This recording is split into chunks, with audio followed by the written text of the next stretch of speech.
नमस्कार, हमारा नाम है समरीन और आपने देखना शुरू कर दिया है लाइव सिटीज। देखिए 29 तारीख को एक बार फिर से इतिहास के पन्नों में काले अक्षरों के साथ दर्ज किया जा चुका है। आपने देखा था कि उस दिन लाठी सिर्फ अभ्यर्थियों पर नहीं चली थी, बल्कि उस दिन लाठी चली थी रमांशु सर पर भी। देखिए आपने देखा था कि कैसे पुलिस ने उन्हें डिटेन कर लिया था और उसके बाद बड़ी खबर ये है कि रमांशु सर बाहर आ चुके हैं। लेकिन बड़ी बात ये भी है कि उन्हें बेल शर्तों के साथ मिली है। तो अब ऐसे में ये समझ लेना बेहद जरूरी हो जाता है कि आखिर रमांशु सर पर कौन कौन सी धाराएं लगाई गई थी और शर्तें क्या कुछ रखी गई हैं। तो आज हम इसी मुद्दे पर सीधी बातचीत करेंगे कुमार प्रियांक जी से, जो कि पेशे से वकील भी हैं। सबसे पहले बहुत शुक्रिया जी, बातचीत नमस्कार के मैम। जी। सबसे पहले तो हम आपसे ये जानना चाहेंगे कि हमने उस वक्त तक की तस्वीर देखी थी कि कैसे पुलिस ने रमांशु सर को डिटेन कर लिया था, लेकिन उसके बाद क्या कुछ हुआ, क्योंकि आप लगातार देख रहे हैं, हर एक खबर से अपडेटेड है। जी, उनके बाद जो है उनको पटना पुलिस की टीम द्वारा जो है पहले हॉस्पिटल ले जाया गया, जो चूँकि चोटिल तो हो ही गए थे। उसके बाद जो है फिर उनको दीघा थाने में रखा गया और पुलिस ने वहाँ अच्छे से रखा। उसमें कोई दिक्कत नहीं थी कि वहाँ जो भी लड़के थे साथ में, उनके साथ और 6 लड़के थे। तो एक लड़की भी ट्रीट हुई थी, लेकिन उसको जो है रात में ही छोड़ दिया गया था। और फिर अगले दिन जो है इन लोगों को जो है पेश किया गया शाम में, जज का जो आवास होता है, माननीय न्यायाधीशों का आवास है छजूबाग में, वहाँ पेश किया गया। और वहाँ से फिर जो है माननीय न्यायपालिका के द्वारा जो है इनको कंडीशनल बेल जो है वो दे दिया गया। और चूँकि 29 दिसंबर को ही शाम में गांधी मैदान थाने में ही जो है जो भारतीय न्याय संहिता है, नया वाला जो 1 जुलाई 2024 से लागू हुआ है, बीएनएस। बीएनएस, तो उसके अंतर्गत जो है उन पर कई धाराएँ जो हैं वो लगाई गई। तो टोटल मुझे लगता है जहाँ तक कि 29 लोगों पर जो है ये धाराएँ लगाई गई हैं, जिसमें कि 29 लोगों लोगों पर पर, हाँ, धाराएं लगाई जहाँ गई। तक मेरी जानकारी है। जी जी। तो जिसमें कि जन स्वराज के जो है प्रशांत किशोर जी, पूर्व आईपीएस असम कैडर के आनंद मिश्रा जी, के अलावा जो मनोज है, हाँ, भारती मनोज है। भारती जो जन स्वराज के जो जी अध्यक्ष हैं, जी राष्ट्रीय जी। अध्यक्ष। इसके अलावा रमांशु सर जो हैं और बाकी कई बच्चे, टीचर जिन पर भी लगाया गया हो। तो उसमें जो है बीएनएस की धारा जो है 190 है, 191 का जो 2 है, 3 है, और 131 है, 132 है, 223 है, 324 का 4 है। तो तमाम ऐसी धाराएँ हैं जिस कितनी धाराएं लगाई गई है रमांशु हाँ, सर पर? लगभग जो है ये 7 धाराएँ हैं, मतलब जो 7 धाराएं लगाई गई हैं। कौन-कौन सी धाराएं एक बार ये फिर जो से? है बीएनएस का जो है 191 का जो है 2 है, 191 का जो है 3 है, हुँ, 190 है, 223 है, 131 है, 132 है और 324 का 4 है। हुँ। क्या तो कहती हैं ये धाराएं? ये धाराएँ जैसे जनरली मैं समझा दे रहा हूँ, सबको अलग-अलग अभी विस्तार से समझाना उतना समय भी नहीं रहता है। कि एक तो है कि मतलब जैसे कि आप बिना अनुमति के जो है मतलब धरना स्थल पर चले गए हैं, फिर जो है सरकारी सेवक को जो उसके कार्य करने से रोकना होता है या फिर धक्का-मुक्की करना होता है। फिर बिना मतलब घातक हथियारों या बिना उनके जो है धरना प्रदर्शन करना, सभा करना बिना अनुमति के। तो हुँ, उसमें ऐसा भी रहता है कि जो अगर आप नहीं भी जान रहे हो और अगर आप सभा में उपस्थित हैं तो आप पर भी कार्रवाई की जा सकती है। ठीक तो है। इसमें जो है अगर घातक हथियार भी अगर होता है, जैसे कि इन्होंने एक लगाया है 191 का 3, तो उसमें होता है कि हथियारों के साथ भी, जबकि मुझे नहीं लगता कि ऐसा कुछ भी था वहाँ पर। तो ऐसे में जो है मतलब मिनिमम एक 6 महीना से लेकर के जो है 3 साल, और अगर हथियार अगर मिल जाए कुछ घातक तो 5 साल तक भी सज़ा भी हो सकती है, प्लस जुर्माना भी रहता है इसमें। 3 महीने से लेकर के मतलब तमाम जो धाराएँ हैं उसमें अलग-अलग सेक्शन जो लगे हुए हैं, उसके अनुसार जो है साबित होने पर ये हुँ। लग जाएगा कि मतलब सबसे खतरनाक धारा कौन-सी? 191 का 3 जो है हुँ। कि हाँ, हथियारों के साथ जो है बलवा करना, मतलब एक तरह से, अच्छा। हाँ, जी, कि जी, हाँ, जी। भीड़ में समूह में जा कर के। हाँ, तो हाँ, ऐसा हाँ। मुझे नहीं लगता कि मतलब कुछ, चूँकि ये बड़े शांतिप्रिय तरीके से सब थे। बिल्कुल, और बिल्कुल। देखिए आगे ट्रैफिक व्यवस्था कोई कोई बहुत ये नहीं हुआ था। और एक जो अपना कर रहे थे, हाँ, ये ज़रूर था हुँ, कि बिना अनुमति के गांधी मैदान में जो है मतलब इन्होंने सभा की। तो बड़ा ये रहता है कि मतलब आप 45 दिन पहले अनुमति लीजिए हुँ। जिला प्रशासन से, फिर आपको जो है वो भी नो ऑब्जेक्शन सर्टिफिकेट लेना पड़ता है थाना से, स्थानीय थाना से। हुँ, तो बहुत सारी चीज़ें होती हैं, जबकि अगर आप देखिए संविधान के का जो अनुच्छेद 19 एक का ए है, जी। उसमें है कि आपको जो है मतलब ये सब अभिव्यक्ति की स्वतंत्रता है। हुँ, लेकिन इतना ज़्यादा जो है इसको टफ कर दिया गया कानून बना करके कि आप 1.5 महीना पहले अनुमति लीजिए, फिर उसके बाद लोकल थाना से एनओसी लीजिए।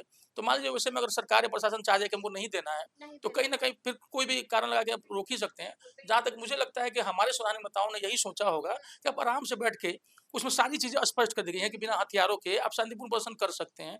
तो अब उसके लिए अनुमति लेना, ये तब होता है ना कि जब पहले से अगर कोई वहाँ पर ले चुका है अनुमति, तो चलिए समझ में आता है कि भाई उस दिन कोई और लोग भी कर रहे हैं। अब गांधी मैदान इतना बड़ा है कि अब कहीं भी कुछ लोग जाकर के वहाँ आराम से बैठ कर के कोने में कर सकते हैं, खाली है तो। तो अब ये सब लगाना मुझे लगता है कि संविधान नेताओं की जो सोच लेकिन रमांशु सर गांधी मैदान में नहीं थे, बल्कि वे सड़क पर बैठे हुए थे हाँ, जिस उस समय वक्त तो बाद उनको, में बिल्कुल, जब जब लिया उनको गया हिरासत जब में लिया लिया गया तो हाँ, शुरू में तो थे ही वो, जी जी शुरू जी में थे हाँ वो। हाँ हाँ, बाद में जो गए थे तो वहाँ लिया गया। तो जो भी तरह लगाई गई हैं, ये मेरा अपना ये कहना है कि उसके पहले भी उन पर गर्दनीबाग थाना में भी जो है वहाँ से जो है उस पर भी वहाँ भी एफआईआर हुआ है। और मेरे गर्दनी बाग थाना में भी हाँ, एफआईआर हाँ, हुआ कई है। टीचर्स पे, ज़्यादातर टीचर्स पे ही। जी, हाँ, 2 जगह आप बता 2 रहे जगह थे कि हाँ, हाँ, एफआईआर एक हुआ है। तो 23 तारीख को हो गया था, 23 दिसंबर को गर्दनीबाग थाना में, ठीक और है। उसके बाद गांधीधाम थाना में। अच्छा। हाँ, 29 तारीख वाला जो केस जी, हुआ। जी, तो जी। गर्दनीबाग वाले में क्या हुआ था कि मतलब थ्रू ये लोग नोटिस भिजवा रहे थे किसी को व्हाट्सएप के थ्रू या जैसे भी। लेकिन जहाँ तक रवांशु सर से मेरी बात हुई थी, तो उसने बताया था कि उनको किसी भी नंबर पे ना आवाज़ पे कोई ऐसा नोटिस मिला ही नहीं, उनको जानकारी में भी नहीं था कि मतलब ऐसा हुआ है। तो फिर बाद में पता चला कि भाई उन पर भी हुआ है। तो आप देखिए कि कई लोगों को, एक टीचर को भी आपने देखा होगा किस तरह जो है मैन हैंडलिंग करके जो है उनको उठा रोशन लिया गया। आनंद की हाँ, बात जी, करें आप? बिल्कुल, बिल्कुल। तो जबकि लेकिन उन्होंने कहा था कि भैया हमको नोटिस मिल गया है, तो हुँ। उनको जाना चाहिए था। क्योंकि लेकिन वो तो कभी धरना प्रदर्शन उस दिन गए भी नहीं थे। और आप देखिए कि कई ऐसे नामी टीचर थे जो काफ़ी बड़ी संख्या लेकर के, भीड़ लेकर के वहाँ पहुँचे थे, हुँ, लेकिन उस नोटिस में उनका नाम नहीं था। तो फिर हुँ। संदेह के बादल तो उत्पन्न हो ही जाते हैं ना कि फिर ये पार्शियलिटी क्यों? कि आप जो है किसी को नहीं भेज रहे हैं और बाकी सबको लाइन से भेज रहे हैं। कई ऐसे टीचर्स भी थे, जैसे रोशन, वो गए भी नहीं थे। बिल्कुल, बिल्कुल, तो जी। ये सारी चीज़ें अच्छी नहीं हैं। ये हुँ, सारी चीज़ें जो है ये देखिए, सारा जो मुद्दा क्या है ना कि अगर मेरा अपना स्पष्ट मानना है हुँ। कि अगर बच्चों को लगता है, अभ्यर्थियों को, कि धांधली हुई है, जी। और बाकायदा वो मिल भी चुके हैं राज्यपाल महोदय से और फिर मुख्य सचिव महोदय से, उन्होंने अपनी बातें रखी हैं।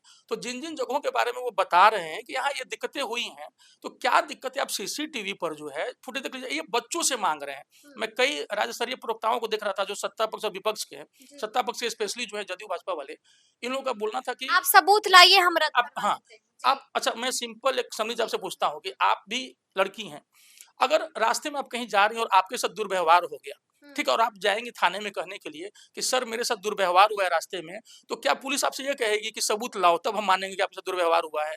ये पुलिस जाँच करेगी ना कि आपके साथ दुर्व्यवहार हुआ है, आप तो अपना पक्ष रखेंगे कि मेरे साथ ऐसा हुआ है। तो यहाँ पर अगर किसी के अभ्यर्थियों साथ ने भी अगर कुछ हो अभ्यर्थियों ने जाए, अगर कहा कि यहाँ तो पर ऐसा, जाँच की ज़िम्मेदारी हाँ, किसकी है? कुल इन्वेस्टिगेशन एजेंसी की है। जी, जी, तो जी। जब बच्चे हाँ। बोल रहे हैं कि ऐसे-ऐसे अनेक सेंटर्स पे अलग-अलग जिलों में अगर ऐसा हुआ है, हुँ। धांधली हुई है, तो सीसीटीवी फुटेज निकलवा, इसमें क्या जा रहा है? आप क्या इंजाम कर जा रहे रहा है, लेकिन हैं। हम आपसे ये भी जानना चाहेंगे प्रियांक जी, जिस तरह से लगातार आप केस में बने हुए थे, आप खुद वहां पर मौजूद जी, थे, आप लगातार लगे हुए थे, तो क्या इसको बड़ी जीत मानते हैं? बिल्कुल। रमांशु सर अगर, बाहर हाँ, अगर निश्चित रूप से अगर उस दिन अगर ये लोग डिटेन हो गए होते, मतलब मान लीजिए, और मतलब अगर गिरफ्तार करके जेल भेज दिया जाता, तो निश्चित रूप से मनोबल तो टूटता ही ऐसे में, ठीक है? अच्छा, हाँ, तो ऐसा भी हो सकता था बिल्कुल, हाँ। कि इन्हें जेल भेज हाँ, तो दिया जाता। मुझे अपने माननीय न्यायपालिका पर बहुत भरोसा है, मैं सच्चाई बता रहा हूँ। और मैं ये भी बोल रहा हूँ कि पुलिस में भी जैसा कि एक दिखाई गई ना छवि अभी, कि लाठी चार्ज हुआ तो मतलब अरे पुलिस बहुत ये है। मैं अपना बता रहा हूँ आपको कि पुलिस के कई मेरे साथी जो है वो रो पड़े कि ऐसा बिल्कुल नहीं होना चाहिए था, ये गलत है।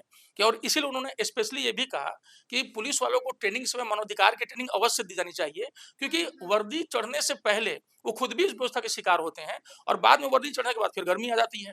तो कई पुलिस वाले जो जिन्हें वर्दी मान्यता के है, बाद हाँ, गर्मी आ हाँ, जाती है। तो जी, कई जी। पुलिस अधिकारी या कई हाँ, भी, हाँ। मतलब मेरी महिला सिपाहियों से उस दिन बात हो रही थी, जब राव सर को लाया गया था, बोल रहे कि हाँ सर बिल्कुल, कि बहुत दिक्कत है, बहुत कष्ट है सर, हुँ। कि सिस्टम के अंदर में बहुत दिक्कत है। वो बताते हैं वो लोग जो हैं। प्रशांत हाँ, किशोर भी यही कह रहे थे कि जी, कुछ हाँ, ऐसे पुलिस वाले हैं जिनको हीरोइज्म हाँ, का शौक हो शौक गया हो जा है। गया। तो और न्यायपालिका में आपको भी ऐसा लगता है लगता कि है, बिल्कुल। हीरोइज्म का हाँ, शौक हो बिल्कुल, गया कुछ है? लोगों को होता है, कुछ लोगों को नया-नया लगता है, बाद होता में है। फिर जब थोड़ी-सी उम्र बढ़ जाती है, तो हाँ। फिर समझ जाते हैं कि इसमें कुछ रखा हुआ है, नहीं। जयसुराज वालों ने तो यहाँ तक कह दिया है कि अब उन पर भी हम एफआईआर करेंगे। ठीक है, आप हम पर क्या एफआईआर कीजिएगा, उल्टा हम बिल्कुल। आप पर करेंगे। तो मतलब मेरा भी यही कहना था, कल जब मैं था वहाँ पे पहुँचा था, तो कुछ लोग मुझसे बोल रहे थे कि सर, कि आपको डर नहीं लगता कि आप यहाँ जाते हैं? हमने कहा कि देखो, कि अगर वो नोटिस भेजेंगे तो भैया नोटिस तो हम भी भेज सकते हैं। कि बिल्कुल, और मुझे अपने माननीय न्यायपालिका पर बहुत भरोसा है। हो सकता है आरोप लगते रहते हैं, सब पर लगते हैं आरोप, लेकिन ये जो पूरा जो सिस्टम चल रहा है ना, ये निश्चित रूप से कुछ ईमानदार लोग भी हैं, जिनके दम पर ये सिस्टम बना हुआ है, और उन लोगों का कहना रहता है कि हाँ, बिल्कुल, कि अन्याय नहीं होने देंगे। फिर हाँ, न्यायपालिका पर हाँ, पूरा भरोसा है। और देखिए, कर आपको भी मालूम है कि रमांशु सर भी हमेशा बिल्कुल, कहते हैं हाँ। कि कोर्ट में हमें कोई हरा ही नहीं क्योंकि उन्हें भरोसा सकता। है। और देखिए, मैं जी। कल एक प्रवक्ता को देख रहा था जो रूलिंग पार्टी के प्रवक्ता हाँ, थे, हाँ।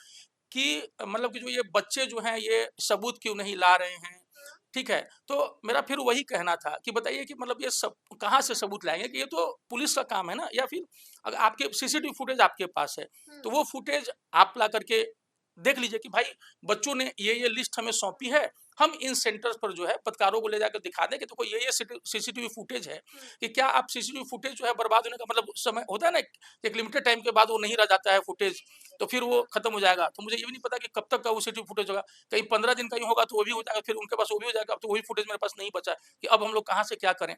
तो जब बच्चे ऐसा बोल रहे हैं, आप समझिए कि इसके पहले वही तो बच्चे जांच करवाइए ना आप, लेकिन हाँ, हम आपसे ये भी जानना चाहेंगे कि रमांशु सर को कंडीशनल बेल दे दी हाँ, गई है। हाँ। क्या होती है ये कंडीशनल बेल? इसमें होता है कि मतलब जो कंडीशन होता है कि मतलब आप जो है वहाँ पर धरना प्रदर्शन पर ऐसे नहीं जाएँगे, ताकि फिर से मतलब जो कानून व्यवस्था की स्थिति हो, वो ना हो। अगर पुलिस को ऐसा लगता है कि इससे कोई दिक्कत आ सकती है कानून व्यवस्था में, तो आप इतने समय के लिए आप वहाँ नहीं जा सकते, क्योंकि आप किसी को कहीं जाने से रोक नहीं सकते, क्योंकि फिर तो वो कानून एक ये हो जाएगा ना कि आपकी स्वतंत्रता का जो उल्लंघन किया जा रहा है।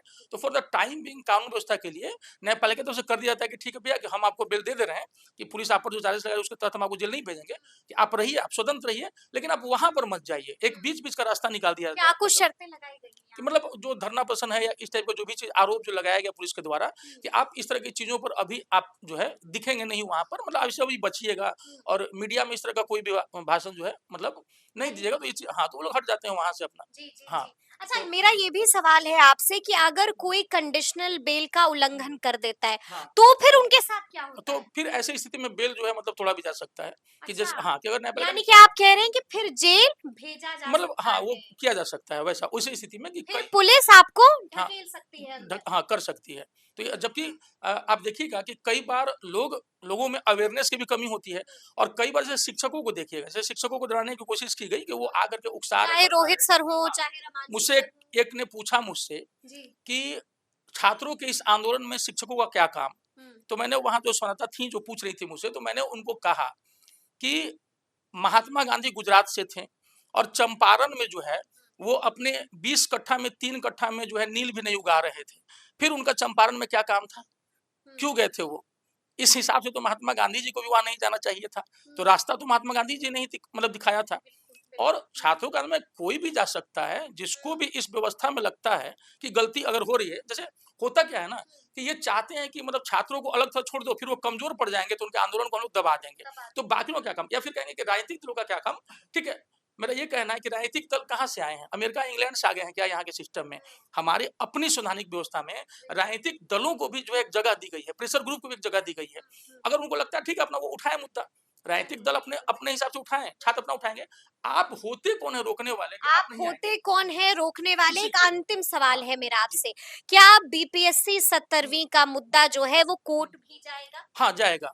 हाँ, मुझे जहाँ तक लगता है, क्योंकि अभी एक हाँ, एक जी। ये उठा रहे थे हाँ, कि ये बच्चे जो है न्यायपालिका में क्यों नहीं जा रहे हैं? हाँ, मतलब हाँ। जी। भाई साहब अभी छुट्टियाँ चल रही थी, हुँ, ठीक है? और अर्जेंटली उठना मतलब उस टाइप का नहीं होता है जब तक कि कोई बहुत अर्जेंट नहीं हो जाए। तो उसके बाद न्यायपालिका जो है वो आप समझिए कि 3 तारीख के बाद जो है मतलब जब छुट्टियाँ जो है समाप्त हो रही हैं जिस दिन से, तो उसके बाद 4 और 5 को जो है वीकेंड है। तो जी। आप समझिए कि 6 तारीख से जो है एक 6-7 तारीख से काम नियमित शुरू हो जाएगा। तो मान के चलिए कि 15 जनवरी के तक के बीच में जो है इस हुँ। दिशा में कार्रवाई जो है वो आगे बढ़ जाएगी। यानी कि आप लोग याचिका तैयार कर रहे बिल्कुल, हैं, हाँ। पिटीशन तैयार हाँ, कर रहे हाँ, हैं। हाँ। अगर आप नहीं मानेंगे तो ज़ाहिर-सी बात है न्यायपालिका है ही। चलिए, चलिए, तो अब देखना होगा कि आगे-आगे क्या कुछ होता है, तो फिर ये पूरी बातचीत आपको कैसी लगी है, कमेंट करके हमें ज़रूर बताइएगा। तो ऐसे तमाम अपडेट्स के लिए बिल्कुल ऐसे ही हमारे साथ बने रहिएगा और देखते रहिएगा लाइव सिटीज़। बहुत शुक्रिया।